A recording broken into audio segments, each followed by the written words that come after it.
guys. අද අපි ඇවිල්ලා තියෙන්නේ සීරුවට අලුතෙන්ම දාපු Burger Republic.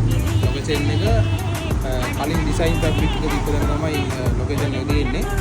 ඉතින් අපි එකකින් අද ඕඩර් කරේ chicken pot half එකයි chicken සම්බරිල් එක.